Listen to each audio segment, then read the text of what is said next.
Hello, everybody. Dr. F. Scott Field here, and I'd like to introduce you to our newest sponsor. The NPTE Final Frontier is the review course that I wish was around when I took the board exam. For those of you who know my story, it took me a handful of times to pass that exam, and quite frankly, I really wish I had an exam review course around, just like the NPTE Final Frontier. Check out their website, npteff.com, and use the code HET at checkout for 10% off to all of our listeners and fans.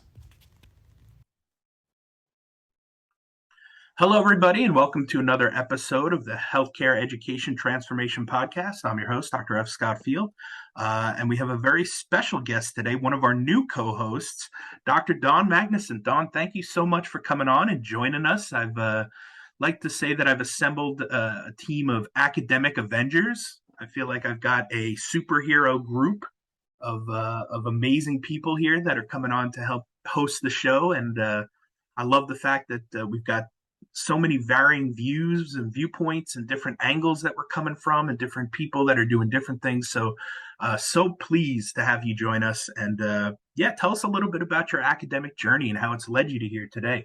Sure. Well, first, thank you so much for the invitation. When I saw the other folks too, I'm like, this is going to be amazing. So again, just thank you so much for the invitation.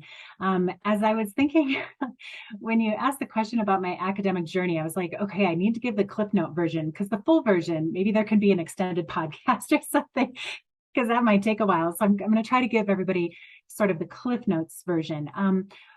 But especially given the work that I do currently, I think it's important to even share with folks a little bit more about my childhood and my upbringing, because it helps folks understand why I'm so passionate about the work that I do currently. So for folks that don't know, I grew up in Madison, Wisconsin, in a relatively poor area of the city. And when we look at various different maps and graphs and things like that, the neighborhood in which I grew up was relatively socioeconomically disadvantaged. When I think back to my childhood, many of my friends and many of the families living in our neighborhood had immigrated to the United States from places like Mexico or Laos or Vietnam at the time. And many like mine had limited educational and socioeconomic, other economic resources. Both my folks had graduated from high school and had kind of what we would call maybe blue collar jobs or things like that. And I was really fortunate to have an exceptionally supportive and nurturing home environment. Parents, family members that really cared for me and loved me. And I did well enough in school to go to college. I didn't really know what that meant, because nobody in my family had ever done that, but people I knew in school did that. So I thought I guess I'm supposed to do that too. I didn't really have a whole lot of direction, but again, that's what I did. I'll fast forward through kind of my varied interests in things like economics and psychology and math and pretty much everything, because I just can't make up my mind, and maybe that's part of my problem these days. But all of that ultimately led me to a degree in biology and to physical therapy school, where I learned pretty early on that physical therapists worked with young children, and that was the first time in my life I thought, oh, I know what I'm supposed to do with my life. And so really in PT school, I focused a lot of my education and my attention around services for children. And I again, was fortunate that upon graduation, I was able to work in early intervention. So that's a program where therapy services are provided to children and their families in their home for young, infants and toddlers under the age of 3. So that's what I did following graduation. I did that for a number of years, and I absolutely loved my job. I got to play with kids all day and work with families, and it was really pretty amazing. But kind of over time, I became to notice or became more aware of some of the disparities in the services that children were receiving, the quality of those services, the amount and frequency of those services. And at some point, I also came across this news story that really sparked my interest in global health. And so many of these different things led me to pursue a certificate in global health. So I did that from the University of Wisconsin. And it was during that time that I was learning more about concepts like health disparities, social determinants of health, But I realized I didn't really have to travel that far to observe these differences or disparities in children's outcomes. They were really all around me, where I worked and certainly where I grew up. And so all of these things, as I was learning more about these concepts, just again, really started drawing me into wanting to better understand these things, but also work alongside families to address the various barriers and challenges they were experiencing. So I remember asking one of my instructors through the Global Health Certificate program, like, here are my interests, what should I do? And she recommended that I pursue a PhD in population health sciences, where it's really about understanding the health of a population, in my case, infants and children, and using that information to inform programs, interventions, and policy. But the thought of going back to school just sounded like the worst thing ever. I'm like, Dr. Durkett, you realize, right, that I get to play with kids all day? Why would I give that up to go back to school? So I kind of actually dismissed that idea for probably a year or two. But again, things just kept like building up within me. And it eventually reached a tipping point where I decided, okay, I can just like become numb to these things and not think about them, or take that next step to learn more about them and actually work to address them. And so I ultimately took her advice and returned to school for a PhD in population health sciences. Yeah, and so that through that program, much of my research used national data sets, state level data, to examine disparities in children's use of early intervention services. And I'm sure not surprisingly for many folks, we found a number of disparities based on things like race, ethnicity, socioeconomic status, language proficiency of the family, and other factors like that. And so my dissertation work led to a 2-year postdoctoral fellowship where I really had an amazing opportunity to work alongside families of children with developmental concerns to further kind of understand and explore the mechanisms underlying those disparities, really as a means of informing programs, interventions, maybe policy changes, so we could work to reduce some of those disparities. And so all of that then led me to a faculty position at the University of Colorado, where again, much of my work centers around working alongside, again, caregivers of young children with developmental concerns, as well as early childhood providers, to again, really support community-led solutions, community-led ideas to address some of the disparities we know that exist in terms of both identifying young children with developmental concerns and ensuring that they're able to access early intervention services. So that's kind of it in a nutshell. How I came to be where I am today. Yeah. So hopefully that was enough of the Cliff Notes version. Yeah, no, absolutely. I mean, again, I kind of look at you and Todd Davenport and Mike Eisenhart as some of my role models, especially in the world of population health, because it's something that I think physical therapists have a really good approach at and a chance to make a really big impact moving forward, and I don't think that we even realize, I say we as the profession even realize how well positioned that we are to help affect things like population health. And I don't think it's something that you just like graduate from school and start like killing it in population health. I think it's something that definitely needs to be worked on and tweaked a little bit, and probably some more education along the way.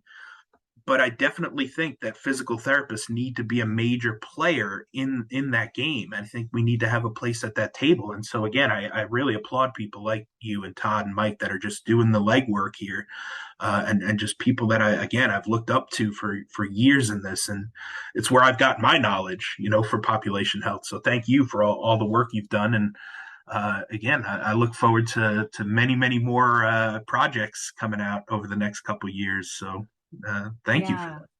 Yeah, well, and if I could just, interject just really briefly, I think sometimes where we as therapists get a little maybe overwhelmed or hesitant to kind of dive into population health is because from the outside, it can feel really big.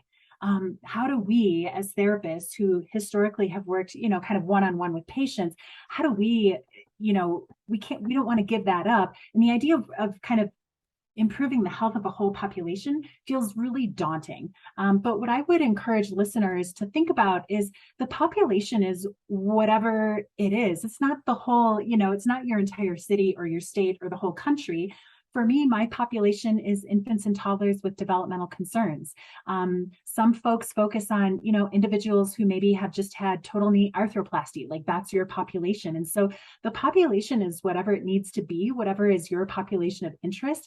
And really what population health boils down to is using data, both quantitative and qualitative data, to understand the health of that population, understand where there are gaps and disparities, and then leveraging that information to make things better and to reduce those gaps and disparities. So that's kind of it in a nutshell. But I think people view it as, oh, I need to work to improve the health of every single person ever in the history of the world.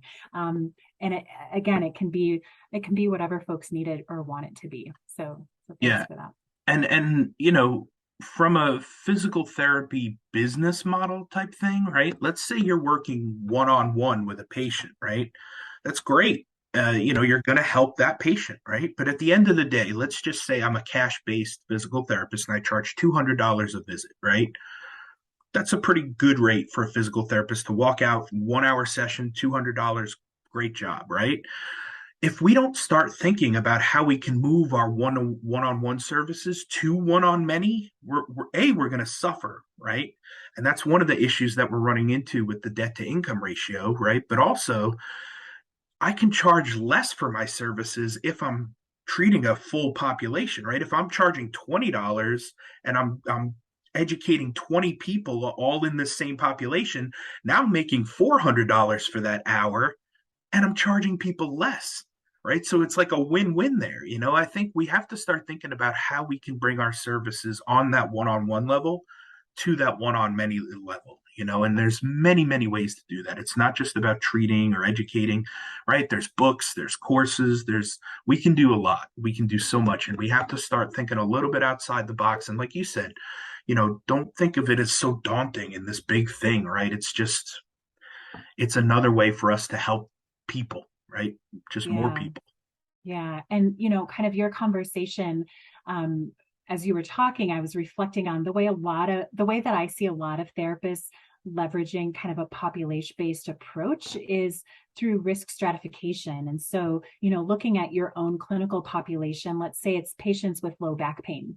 A lot of folks are using various screening tools to kind of stratify risk and outcomes within that population. And so you can identify folks that are more likely to have good outcomes. So yeah, maybe they have a one-time visit or something like that, that you do some patient education. They're, independent with their home exercise program. Like outcomes for those folks are probably going to be pretty good. And so, again, there's some pretty basic things you can do versus, folks who are maybe at high risk for poor outcomes. Well, gosh, now let's really look at our services, really maximize our license, kind of practicing within our scope of practice to really support those individuals. So we're going to, keep track of the folks down here that are kind of low risk, but let's really figure out how can we better support the individuals who are at high risk for poor outcomes, so that again, we're kind of almost in a way sort of tailoring our level of service, to individuals' needs. And maybe, the low risk folks, like you were saying, maybe we do, even some, God forbid, some group sessions or something like that, but a way again to be more efficient with our time and resources so that we're able to spend and give the amount of time to folks that maybe really need it. Maybe we need to bring in some mental health support, or maybe even bringing in, some behavioral health specialists, or just different things like that. So again, it frees up our time so that we can really dedicate our knowledge and our resources and our skills to those folks who really need that sort of level of care. So that's just, again, another example of the way that folks are leveraging sort of a population-based approach to their practice. Yeah.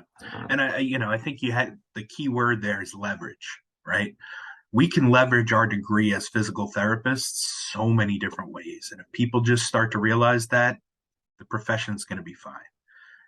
It seems like a lot of doom and gloom out there these days. And, people wanting to jump ship and leave their profession. And, I get that. But at the same time, it's what you make of it. You can literally Yeah. turn your degree into anything. I mean, we've got a wide, variety of options at our feet. So it's up to us to make it what we want it to be.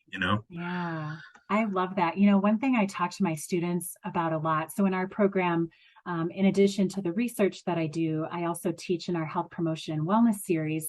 And one thing I talk to students a lot about is don't worry if you haven't seen these things in practice. Like they're increasing in practice, but a lot of times students come into our program, they're like, well, I've never seen health promotion and wellness in a PT clinic or things like that. Like, what does that look like? And I encourage them, don't worry about what you've seen in the past. Imagine a future that you want for yourself and for your patients and make that happen. Don't worry if you've never seen it before. Yeah, Just create a whole new path and just go exactly. down that path. So I think sometimes we get stuck on this. Well, we just keep doing things the way that it's been done. And so I've been really excited to see just the innovation and passion of our students and just Yeah. really thinking outside of the box. Like, well, why can't it be this other way? I'm like, there's no reason it can't be. Just go and make it happen. So Yep. yeah, I think that's such good advice. Well, speaking of creating your own path, let's talk a little bit about areas of interest for you and what you'd like to talk about on the show over the next many months. What don't I want to talk about is kind of my problem that I have these days. Well, that's all right. So, We're okay with that. but no, so, again, just given my background as a pediatric therapist, really thinking a lot about health equity and steps that we can take within our profession to ensure that students graduate with the skills to really understand the lived experiences of our patients, understand the challenges as well as the successes that folks have experienced, to really be able to meet their needs. Not just meet their needs, but really build on their strengths as well. I think as PTs, we're often so focused on like kind of that, we look at things very much through a deficit lens. And so kind of shifting our lens a little bit to really just really see the full person, the full human in front of us, to again build on their strengths, but also address some of the challenges that they're experiencing. So again, really thinking a lot about health equity and how we as a profession can work kind of in fulfillment of the guiding principles of our mission and vision statements, to really think about health equity and our role in reducing and eliminating many of the health disparities that exist. So that's certainly a topic that I'm really passionate about for some of the reasons that I mentioned earlier. I'm also kind of along those same lines within our program and talking with colleagues from around the country, really thinking about how we get back to centering our profession around the three pillars of what it means to be a health professional. So I think in many DBT educational programs, entry-level programs, we focus so much time and attention on the technical skills and knowledge of being a therapist. The more effective domains like just connecting with someone, our compassion, our empathy, our communication, how we're just able to connect with our patients and other people, feel like sometimes those things are not emphasized as much and just kind of overlooked in favor of, again, this technical knowledge and technical skill Yeah. that many experienced clinicians would say, well, that stuff is fine, but what you really need to do is to be able to connect with your patient and really understand them and work alongside them as a partnership.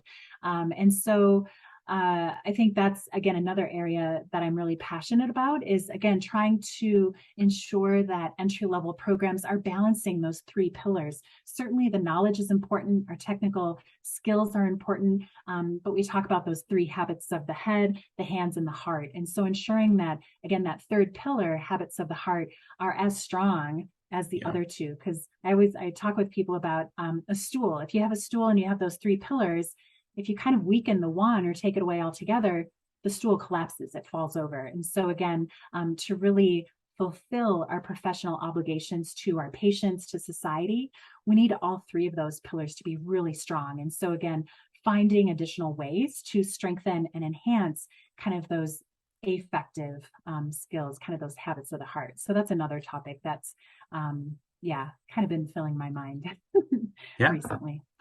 Yeah, EQ, emotional intelligence, soft skills, bedside manner, communication, right? All of that kind of leads to the like triple aim, right? And like getting Right. patient buy-in.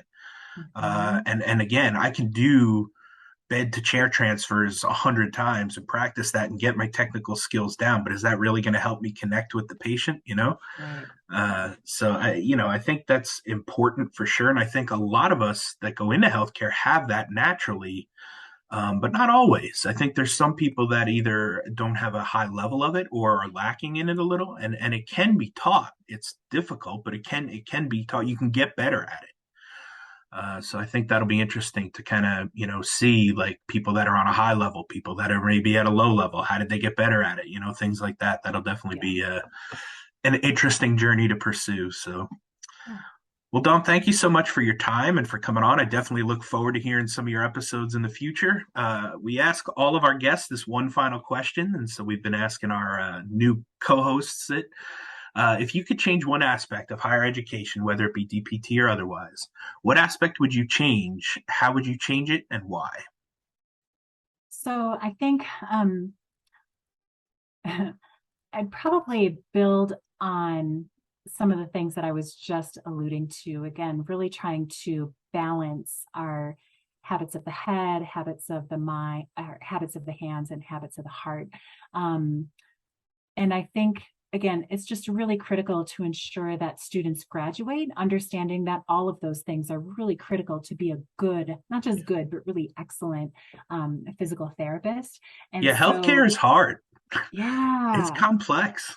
yeah. And so how do you do that in a way where, again, it's just more balancing those things and being able to, um, I think, come into environments and feel confident in all of those skills, or maybe recognizing where you have a deficit in some of those and working on those as well. So again, and I think, like you said, many students have those things, but sometimes they get lost along the way because we're focused so much on the technical and kind of cognitive skills. And so those are things that I would like to see changed. And I think for us as educators, it's really on us to provide more intentional and meaningful learning activities so students really see how these things are woven together.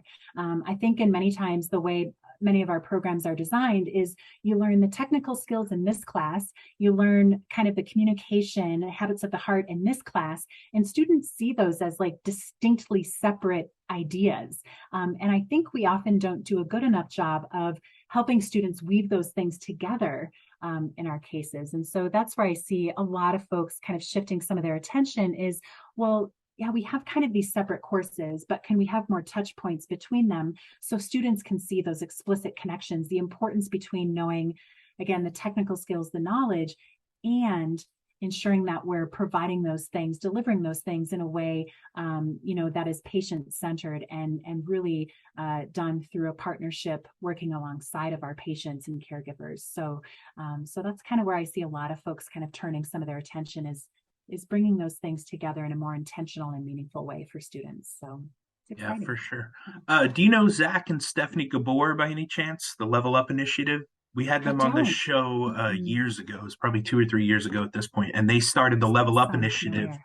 which is it's all about like they felt like they didn't get a lot of that in school. There Yeah. wasn't enough soft skills and communication stuff being taught, and so they kind of set out on a mission to kind of help new grads who felt like they didn't have that support to kind of get that support and to kind of learn how to take that up to the next level. And so definitely for those who are interested, check out those guys. They're doing great things. Yeah. It's called the Level Up Initiative. I think they've joined up with the Certified Athlete. So what That's it is? great. So it's Cal U now, but it's again, just look up Zach and Steph Gabor, and they're doing amazing things. Speaking of which, where can people reach out to you on social media and the interwebs if they have more questions and want to just catch up with you and see what you're doing these days? How can Sure. people Well, find you? yes, I'm on Twitter occasionally at Dawn Magnusson, just my normal regular name. So Awesome. yeah, that'd We'll probably be the drop best that place. in the Yep. show notes so people can find you easily. Dawn, look forward to hearing your episodes here in the near future. So we'll look forward to your episodes. And again, thank you so much for your time and for coming on. And look forward to working with you. Great. Thank you so much.